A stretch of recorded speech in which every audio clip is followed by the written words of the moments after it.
There are some memories that always are fresh in our mind, regardless of how long ago they happened. I can recall being in the home by myself, sitting in a chair holding my mother's hand when she exhaled for the last time. At that moment, her husband, my stepfather, his life changed forever. Shauna and I have been married for almost 33 years.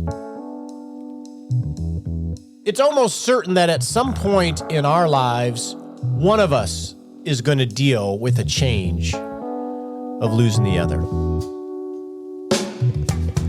Welcome to the Retirement Answer Man Show. My name is Roger Whitney. I am your host, and this is the show dedicated to helping you not just survive retirement, but having the confidence to lean in because you're doing the work to rock retirement, even if you lose a spouse. So the theme for this entire month is going to be going from 2 to 1, focused on what happens when you lose a spouse to death.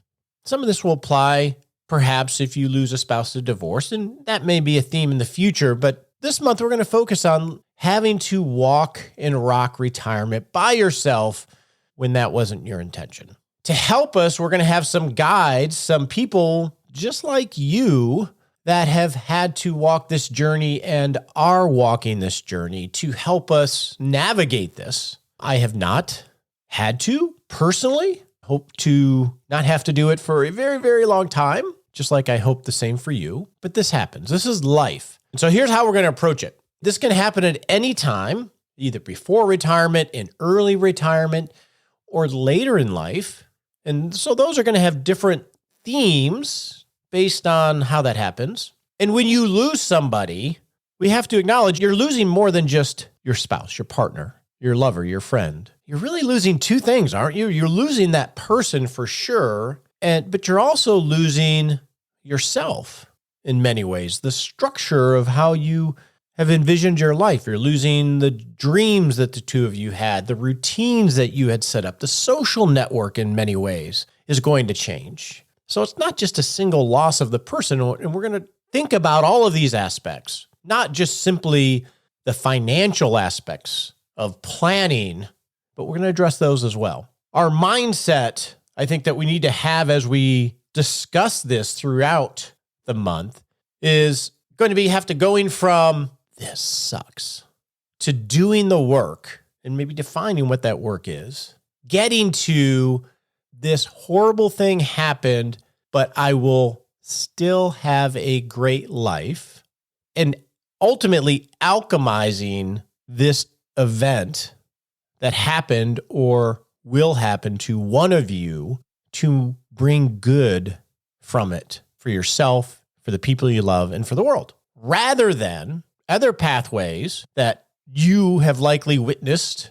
I know I have in working with clients and in my network of people that have had these things happen where they let it define their entire life and never alchemized it into something positive. And it was a permanent state that dominated the rest of their life. I've seen this and I've walked this with clients through my 30 years, and I've seen it personally, and no doubt you have as well. So we're going to have a mindset of how do we alchemize this, honor it, process it, but alchemize it into still being able to rock retirement differently than we imagined. So that's the mindset that we're going to focus on this month. So let's set some targets that we want to try to hit during these 5 weeks. Number one is we want to understand impacts. We have the non-financial impacts that are going to have to be navigated. We're going to talk about those next week. The week after, we're going to talk about the financial impacts, the practical retirement planning impacts of losing a spouse. Another target is going to be assess things that we need to consider. Okay, now that we've acknowledged this and see all these impacts, how do we start organizing this so we can take some baby steps to move forward? And in the fourth week, it's time to develop an action plan. What is the triage that needs to happen when immediately after a spouse dies?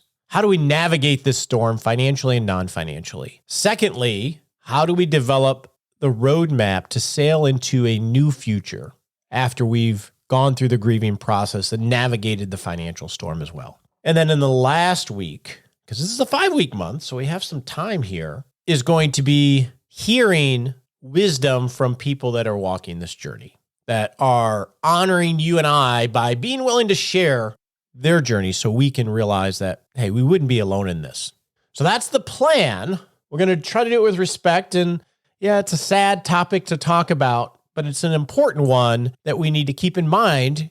Even if it never happens, it has some implications into how you plan to rock retirement. With that, let's move on to some announcements. Then we'll get to answering some of your questions. So that's the setup of where we're going to go this month. So some quick announcements that I want to share.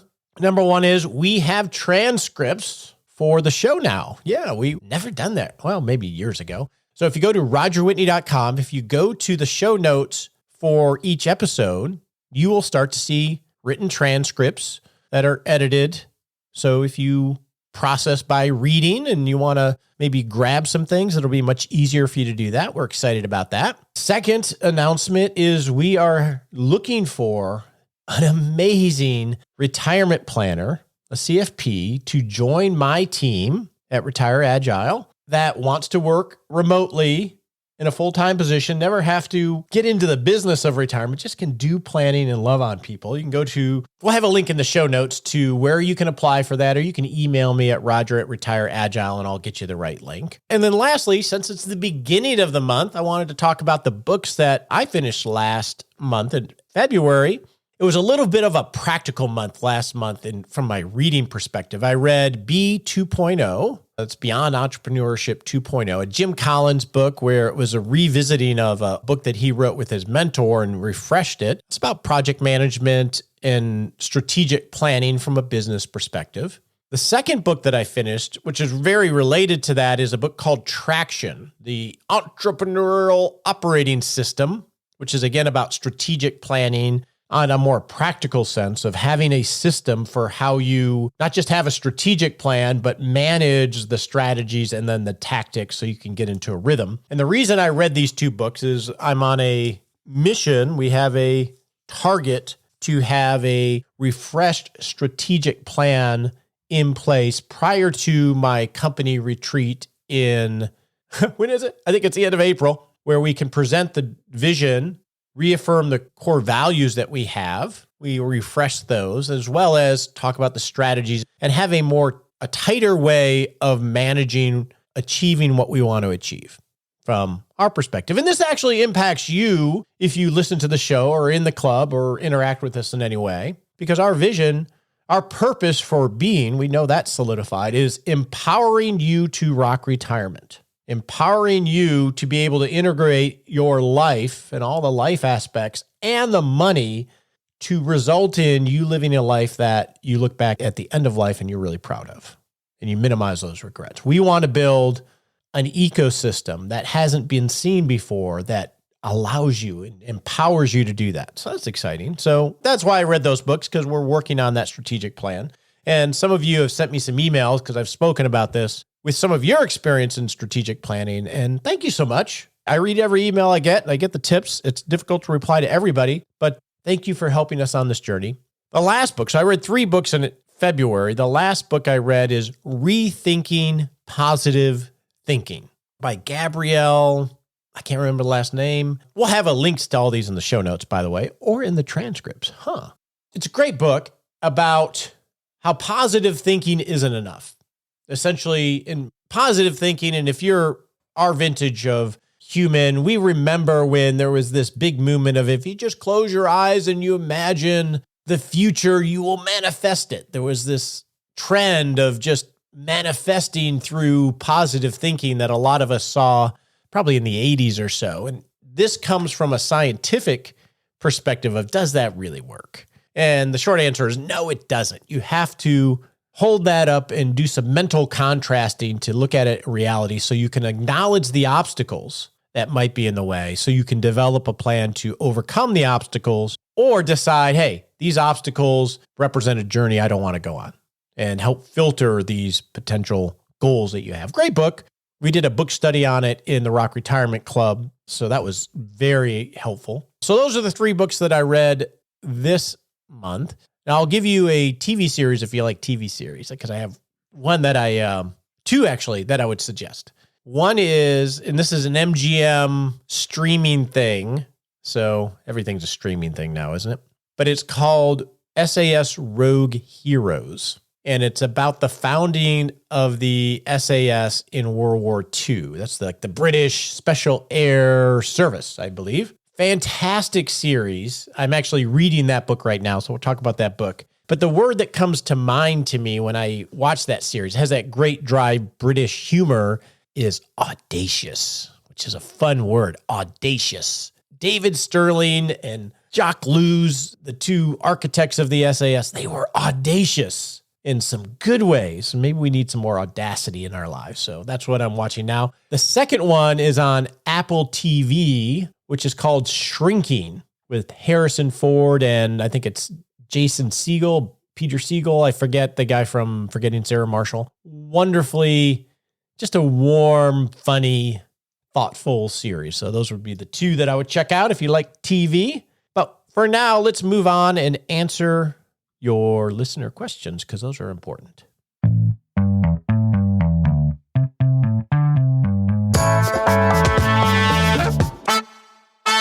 All right, if you have a question for the show, you can go to rogerwhitney.com/ask Roger and leave an audio question, would be my preference, or you can type your question in, and we'll do our best to answer these on the show.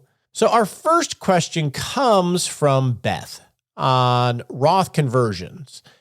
Hey, Roger, always enjoy your podcast. On your last episode, and this is a little bit ago, so sorry, Beth, a 60-year-old gentleman asked about the opportunity cost of Roth conversions in comparison to future growth of these assets if left in a traditional IRA. I also am 60 years old, struggling with the same scenario. I'm still thinking my particular situation through, but would the opportunity cost issue be eliminated if I just simply paid cash for the tax burden? I was considering just simply converting funds from my traditional IRA to my Roth and then paying with cash the taxes. That way, there would be no drop in my retirement assets. Thanks so much for the podcast. So, Beth, great question. And so I'll clarify. So when you make a Roth conversion, you're taking a pre-tax asset. Let's say it's an IRA. You're essentially withdrawing the money and you're given the option to put it into a Roth IRA. And then there's a tax liability because the monies that you're moving over, let's say it's $10,000,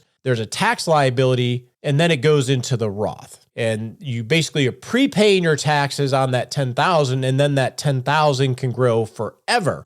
So just make sure everybody knows what we're talking about here. And the IRS gives you two ways of paying that tax on that conversion. One is you can pay the tax from the assets, or in this case, from the $10,000 that you're converting over, or you can just simply pay the tax from your bank account and have the whole $10,000 go into the Roth IRA.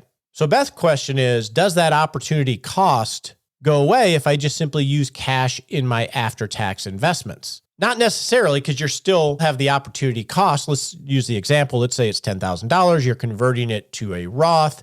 You decide to pay the $1,200 tax bill out of your checking account. There is still opportunity cost, Beth, because now that $1,200 is not in your checking account, which means you can't use that to fund your life, pay down debt, invest, give away, so forth. So there is still an element of opportunity cost there. The calculus in doing a Roth conversion is not going to be exact. This is a judgment call where you're playing multiple probabilities. And it's not nearly as simple as we think it can be with, say, a spreadsheet or even with Monte Carlo scenarios or what have you. You're not going to know what is the best answer until it's already done and you look backwards in time. That's just the truth of it. So anybody that says, yes, you should do this, you're silly if you don't, they're being disingenuous. They don't know. They have false certainty. You're going to have to think through this and just simply make a judgment call. And you can do long-term judgment calls of this is going to be my Roth conversion strategy over the next 10 years because I'll be in a low tax bracket and I'm going to do this each year for the next 10 years. It's healthy to do that type of strategic planning, but ultimately it's going to come down to, Beth, a year-by-year decision. do I feel comfortable doing this Roth conversion this year? And then what is the most efficient way this year to pay the tax because of everything else going on in your life? But there's still definitely going to be an opportunity cost there. And when you're doing this type of strategic planning, it's extremely important to remember that this is in the optimization phase of a planning process. The stages of a healthy planning process is going to be what's your vision, getting to a feasible vision relative to the assets that you have, making that feasible vision plan resilient, and then trying to optimize it. So it's the end of the bus. These decisions shouldn't have a material impact on you being able to rock retirement. This is just trying to add some bling to the planning. These are going to be the decisions of, if I take this purse rather than this purse, or I wear these shoes rather than these shoes, would it enhance my journey by the shoe choice? Put it in perspective. I'm not saying it can't have a monetarily important impact of perhaps tens or hundreds of thousands of dollars or long term. It definitely could, but that's an enhancement of an already great journey that you're on. And so you always want to ask yourself, what are you trying to solve for in doing a Roth conversion? And that is, am I trying to decrease my required minimum distributions later on so I have a potentially lower tax burden later on? That would be something to consider in this optimization question. It could also be, I'm trying to pass assets to my family, and I'd rather pass them Roth assets than traditional IRA assets because they won't have the tax bill. So you always want to get back to, what am I trying to solve for? And it's okay to do this long-term strategic planning because it's going to end up being a year-by-year decision. But back to your original point here, Beth, is you're still going to have an opportunity cost because that tax burden is still going to have to be paid. In my example, if it's $1,200 on that $10,000 Roth conversion, you will not have that $1,200 anymore in your after-tax assets. So there will be some opportunity cost, and you'll just have to assess how important that is relative to what you're trying to solve for. So hopefully that gives you some conceptual way of thinking of the opportunity cost question. A next question from Bob, which is related, which is sort of cool. So Bob is debating between Roth conversions versus capital gains. Roger, love the podcast. My wife and I are a year into retirement, 66 and 65. Awesome. Between Social Security and a small pension and a rental property, our income is about $7,000 a month. I have $2 million in an IRA, about $1.5 million in after-tax investments, stocks, bonds, mutual funds. My question is, if I should be focused on Roth conversions or taking capital gains up to the maximum income of my tax bracket. My thoughts are, probably cannot take enough money out of my IRA for conversions to make a difference in RMDs, given the uncertainty of our government. Is it better to take advantage of the current capital gain tax structure now? Very related question here, Bob. Again, this is an optimization question, and I'm glad you're considering both because they both can be valuable in optimizing your tax strategy long term. So obviously, you first want to have a feasible and a resilient plan of record. In this analysis, and it's likely you've already done this, but you want to identify, if I don't do any Roth conversions or draw money from my IRAs, my pre-tax assets, because that's an option too, what will my required minimum distributions be at that age? And that could be 60 or now 73 and 75, depending on your birth date. I would estimate what the RMDs would be if you don't touch your IRAs or pre-tax assets. It's good to know that because then you can get some color into, is that going to throw me up into a higher tax bracket later in life where I have absolutely no flexibility? So you want to estimate that. You also want to look at how much room do you have between your taxable income year by year now that you're retired, between your pension, et cetera, before you get to IRMA surcharges on your Medicare. Do you have room to be able to realize income and not get into an IRMA Medicare surcharge situation? And then you have the current special treatment of long-term capital gains, which are currently taxed at a lower rate and are factored into the modified adjusted gross income. I'm telling you some things that you may already know, but I want to make sure we all think about this. The advantages of doing Roth conversions now is you're going to permanently reduce your required minimum distributions, and you are going to allow your after-tax assets to grow and, assuming have more capital gains, which will have a preferential treatment. The advantages of harvesting capital gains are you're going to take advantage of the long-term capital gains on lower taxed. You're going to be able to diversify your portfolio since you mentioned that you have a lot in the company that you used to work for. So you're going to be able to increase your diversification in those assets. And that could be a big one because you say you have what? $1.5 million in after-tax accounts. If you're talking, I have $1 million in XYZ company, that is a very concentrated position.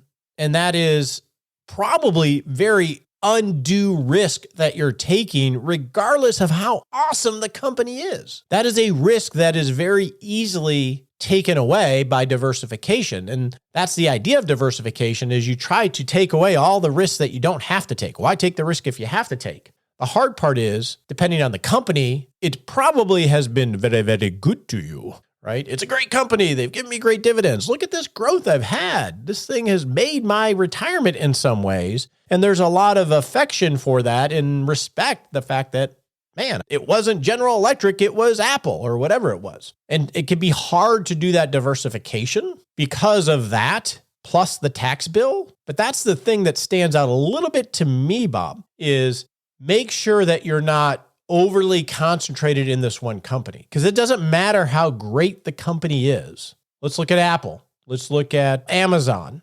Amazing companies. How did they do last year? Almost any tech company. How did they do last year? NVIDIA, amazing technology company.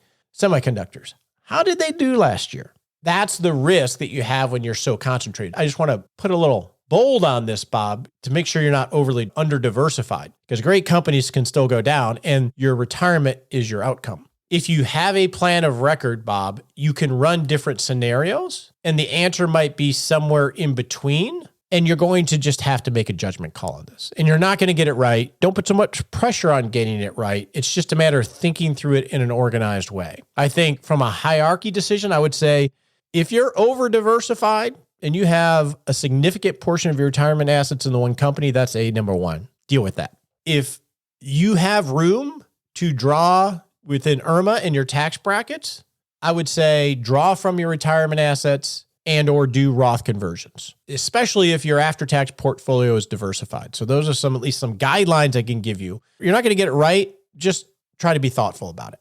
Our next question comes from Rick. Rick says, hey, I've been listening for your podcast for years. I love them. Rick, that makes me feel good because you've been listening to them for years. So it means that there's enough new things and perspectives that's helping you on your journey. That said, if you get what you need from the podcast and you never listen again, I am thrilled. I just want you to rock retirement. The early ones, like creating a retirement paycheck, was great and exactly what I needed at the time. So simple. Now I could use some advice and thoughts about the time period between 62 and 72 with a pension, but also using investments for an annual paycheck requirements while considering how to deal with traditional Roth IRAs. Hey, we got a little theme here. Conversions and inherited IRAs to avoid overpaying tax now and when my RMDs are required. Thanks for the information you're provided. You're welcome. All right, Rick, since you've been listening to the podcast for years, you have some structure of a pie cake that made your retirement resilient because you have a runway of liquidity on the near term. Now we're talking about optimization. How do you balance where to create your paycheck from traditional IRAs, Roth IRAs, inherited IRAs when you're figuring in taxes? It's one reason why I love Andy Panko's focus and why he does tax meetups in the Rock Retirement Club all the time, because this is important. Taxes is a big area where you can optimize things. And like all of this, it's not black and white, which is frustrating, as we talked with Bob a minute ago, and you want to map it out. And the first thing you want to think about in this equation, Rick, when you're trying to figure out how do I fill the gap between 62 and 72 when those RMDs, I'm probably 73 or 75 now with Secure 0.20, how do I fill the gap that isn't being covered by my other income sources? You want to think from a lifetime tax management perspective. And in retirement, this is critical. And it's not a way that we have thought about things when it comes to tax management for most of our lives. You talk to most CPAs, at least in my experience, It's about how do I save tax this year? What can I do this year to reduce my tax bill? In retirement, it becomes very different because it's a lifetime tax bill that you're managing. It's important to realize, if that's the case, that you're not going to avoid tax. It's really just a timing issue of when you decide to realize the tax. That subtle shift can help lower some of that angst of paying tax today. Hey, I'm always going to pay the tax. So it's really, do I move it forward? Where do I pay the tax from your perspective? And this will help you in filling that bucket. The default when we build a resilient plan of record, Rick, is you drain your after-tax assets, then you go to your tax-deferred assets, and then you go to your tax-free assets. That's the default before you optimize. And when you're optimizing this, Rick, then you're going to say, okay, that's the default. My suggestion would be build a 5-year cash flow estimate, and then you can identify areas where, hey, I don't have a lot of income in year 3. Maybe I do something there. Now it's identifying what are my future RMDs going to look like if I follow this default. Simple spreadsheet will do that. And then second, in what years do I have an opportunity to what we call fill up the tax brackets? Meaning that tax brackets are incremental. So rough numbers here, if you use a standard deduction and you're married, anything below about 102-ish, I don't know the exact number, right around $102,000, $105,000, you will pay 12% in federal income taxes. The next bracket, any incremental dollar over the top of the 12% bracket, you pay 22%. That's a big jump, 12 to 22. And so if we assume it's $102,000, and I'm just making that number up, it's in the general range. If in year 2, say, Rick, you look at your income sources and say, I'm only going to make $50,000 this year in a real low tax bracket. And you see that and you realize, but I could choose to realize income of, say, $60,000, another $50,000, and I'd only pay 12% on that income I chose to realize. And well, how do I choose to realize income in retirement? Well, one way would be to do a Roth conversion for $50,000. Another way would be to take $50,000 from the IRA to help fund the gap to make your paycheck, Rick. And in your case, it might be to drain the inherited IRAs first to help fill that gap between 62 and 72 as you frame it. You just want to work through it, and you can map this out. And this is what we do in the pie cake structure, because we have you build a 5-year income floor, which we've talked about and we've done on various episodes and webinars. And then you can figure out how to position your assets to fund those paychecks. You just have to go through the process, Rick, and you're not going to get it right. But just the fact that you're being thoughtful about it and you're building out a cash flow model where you can see the opportunities is going to get you 90% of the way there. The effort for the other 10% of certainty, which you'll never actually get, is probably not worth it. The other aspect of this that comes into play, Rick, is just your view on tax policy. We know that we're without any changes, we're going to revert to the old tax code in 2026. We move up these tax brackets quicker. So it's just some of your views on that, and plus some of the things that we talked about with Bob beforehand. But you do want to just map it out and know exactly how you're going to pay for your life for at least the next 5 years. And as you have already realized, you have options other than just draining your after-tax assets. With that, let's move on to our Bring It On segment. Are you ready to bring it on? Well, you're the hero you've been waiting for, so let's go.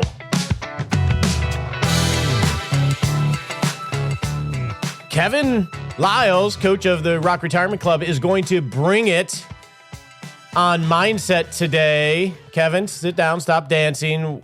Let's talk about mindset, buddy. What are we going to go into today?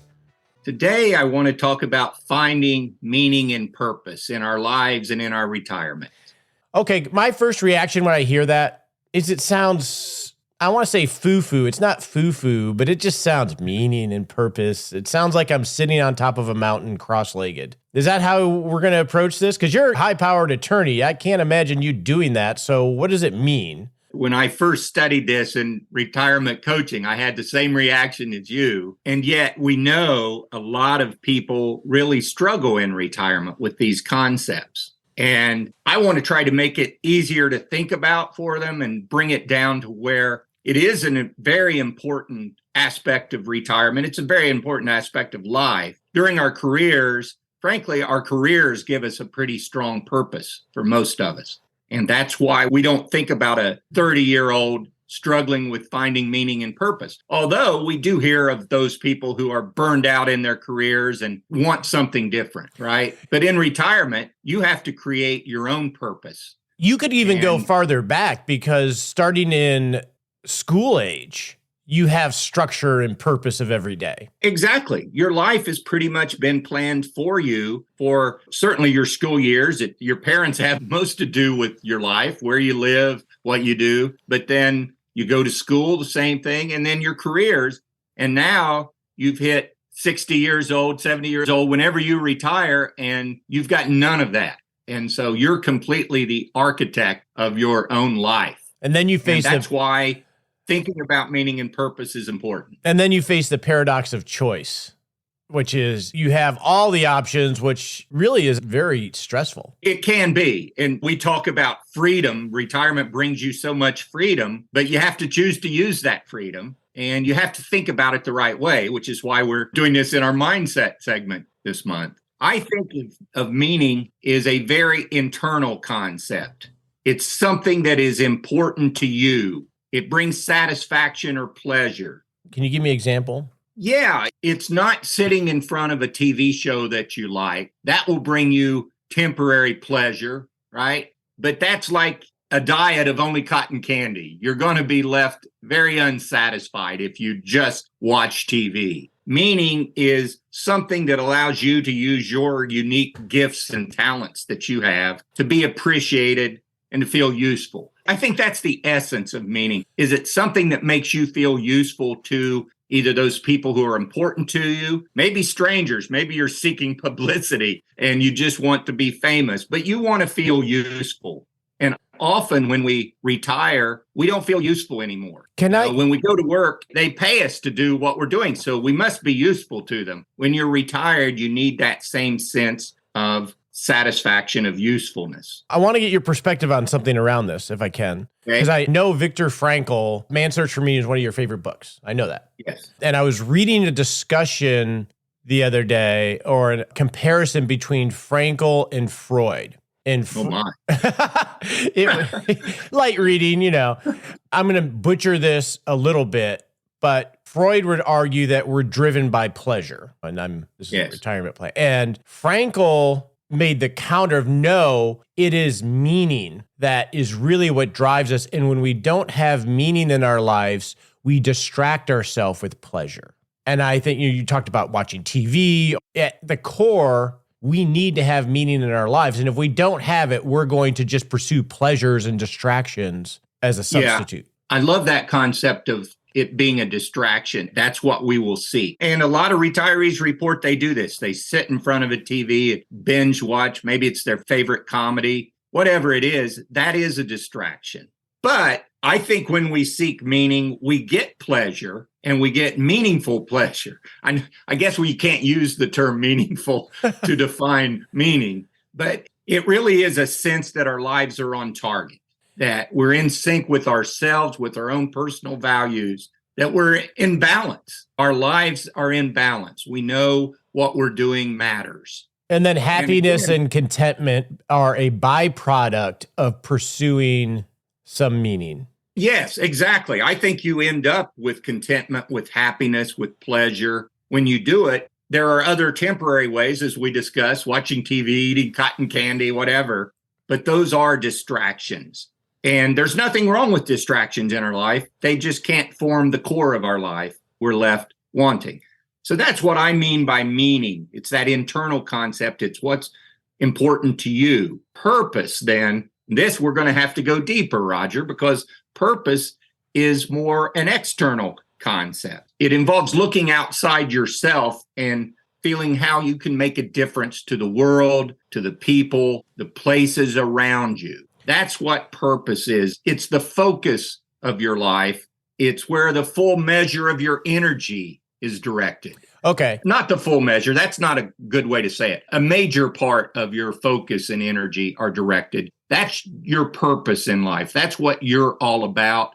Next month, we're going to talk about identity. And these concepts are very related because the purpose helps form your identity. All right, let me go to purpose for a second. I want to play devil's advocate a little bit here. And that is, dude, Kevin, I just got done working 40 years. I don't want to change the world and the community. I just want to relax and love on my family and play golf. When I hear purpose, it sounds grandiose, and I don't have any grandiose plans outside of just being a great husband or a great mother or grandmother or golfer. And that's fine. I think is required here is that you be completely honest with yourself. And if being a great golfer, being a great will keep you satisfied and happy, that's a wonderful purpose. In other words, it doesn't have to be grandiose. It can be, I want to pass along the values, the stories to my grandchildren. That's a wonderful purpose to have. And we talk about purpose, and when we talk about it as a grandiose thing, it sounds like you can have one purpose. That's not true. You can have multiple purposes in life. So most of us have a couple of central purposes, 2 or 3 maybe, but you can have several. But you've got to be honest with yourself and decide, is that enough? You've talked about clients before who are bored, and maybe the reason they're bored is they don't have enough purpose. Maybe they don't feel like their life is giving them what they're capable of. Has any meaning anymore? Yes. Pursuing meaningful activities that are important to you will help drive your purpose. It will help you find your purpose. So if you think of changing the world, the way you change the world, if you follow the string down, it goes to your interaction with one person. And actually, it goes one more level down to changing how you interact with yourself, changing how you interact with a person, which changes how the community works, which change how the county works. It works up. It is literally micro. It's not these grandiose things. Yeah, let me share a goal that I have this year related to this, if that's okay, because I think this sort of hits the point. One of my goals this year is to level up my relationships with my core friends so that our children and grandchildren will want to model their life after mine. That's a big goal. I love that. That is a high bar, but that's part of my pretty purpose. deep, Roger. There's some stuff in here. There's some gray matter in here. Yeah, and if we examine it and sort of boil that down or peel away the layers of that, you're trying to set a good example for your children and grandchildren, right? When you get to it, you're going to do that by improving the relationships you have with your friends. But what is the purpose? The purpose is being a good role model for your children and grandchildren. You've combined meaning and purpose. And I think that's the key in retirement is choosing activities that combine those two things. You're doing an activity, i.e., you are building stronger relationships with your friends. That is meaningful to you. That gives you pleasure. But you're using those activities in pursuit of a grander purpose, to be a role model. To be an exemplar. I think we're done here, Roger. That was perfect. Well, I read my purpose every day, and mine is actually very non-specific. So I'm looking at it right now. My purpose is to understand and fully actualize my talents for the glory of God. I read that every day. And I have all these abilities, and I just want to see how far I can stretch them is essentially my purpose. I think that's not as specific as we've been talking, but not bad. I like that. So let's give our listeners a call to action. I want you this month to create your own purpose or mission statement. And to do that, I wanted to answer 3 questions. What do I want to do? So think of all the activities that you find meaningful that allow you to use your unique gifts and talents, and just come up with a list. What do I want to do in retirement? Second, who do I want to do it for? And it's fine if some of them, even most of them, are mostly about you. That's okay. But I'm sure you also have some other people, or it could be a place. Maybe you want to improve your community or an organization that you really feel passionate about. Who do you want to do these things for? In Roger's case, he found he wanted to improve relationships with his friends and strengthen those. Who was he doing that for? He was doing it for himself. He gets pleasure out of doing that, but he was also doing it for his children and grandchildren. He wanted to be a role model. So who do you want to do it for? And then finally, what is the result you want to create? And this is where it can be grand. This can be a really important thing, or it can just be important to you. Doesn't matter what the rest of the world thinks. But what result do you want to get from doing that? In Roger's case, he wanted to model proper behavior for his children and grandchildren. What's the value you want to create? Maybe you want to cure cancer. Maybe that's the result you're trying to create with your activities of fundraising. Maybe you want to clean up your local community. We had a hurricane here. We've been out and we've been picking up some trash that's in the vegetation here. That's something we're doing. Create goals that are measurable so you know what you're doing. Those SMART goals Roger's talked about before, and you'll have your purpose or your mission statement. And then I think that will help you find meaning and purpose in retirement. And you're writing in pencils. This is a journey, right? So Great point. Great point. You can redo this exercise every year, every 3 months, every 5 years. You're going to evolve as a person, and your purpose and mission statement will evolve with you. On your marks, get set.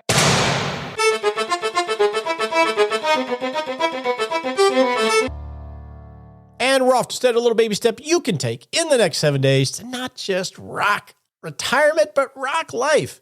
I want you to spend some time thinking about your mindset. Kevin and I had a great chat. What is it that you can do in the next 7 days to just tweak your mindset a little bit about how to approach things? Or in the next 7 days, if you're not focused on mindset, what is it you can do financially in the next 7 days to think about how do I manage lifetime tax when I think about withdrawals like Rick and Bob, rather than always trying to avoid tax today?